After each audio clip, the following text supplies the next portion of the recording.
listening to the Global Heroes podcast, The Deep Dive. We explore the stories behind the headlines of our uplifting news features. Don't forget to follow us on social and subscribe to our free newsletter for your regular boost of positivity. Today, we are heading into Algonquin Provincial Park. We are.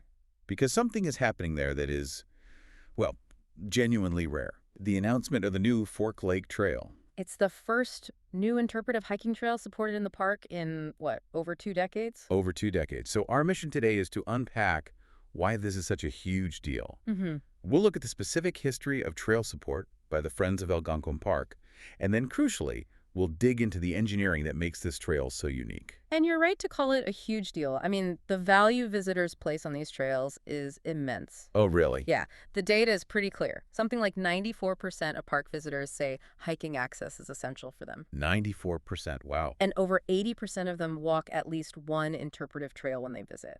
So a new one, that's major news. Let's stick with that rarity for a moment. 2 decades is a long time. It really is. The last time the Friends of Algonquin Park backed a brand new interpretive trail was back in 2001. That was the Big Pines Trail. Right, the one that focuses on the old white pine. A 3-kilometer loop. Exactly. So what's fascinating here is the role of this group, the Friends. They've been the backbone for this kind of work since 1983. They support recreation, education, a lot of it financially. So when they say an interpretive trail, what does that actually mean for the hiker? It means it's more than just a path. You'll find these numbered posts along the way. Okay. And you get an educational trail guide that corresponds to those posts, helping you, understand the natural and cultural history you're literally walking through. It connects you to the landscape. It does. And they've been doing this for a long time. Think about the Centennial Ridges Trail. Oh, the big one. 10 kilometers. Spectacular trail. That opened way back in 1993 for the park's 100th birthday. Fork Lake is now the 7th trail they've supported in this way. So if the last one was over 20 years ago, I have to assume the challenges today are different, especially with a deeper understanding of fragile ecosystems. That's the core of the story here. Tell us about the design. What problems did they have to solve with this new trail? This is where it gets really interesting technically. It's a conservation triumph.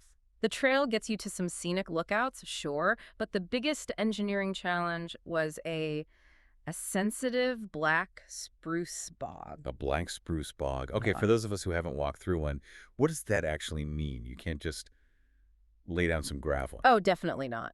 It's an ecosystem with this highly acidic, saturated peat. It's all moss and, very specialized, slow-growing plants. It was fragile. Incredibly fragile. A single misplaced step or the pressure from a machine can destroy decades of growth.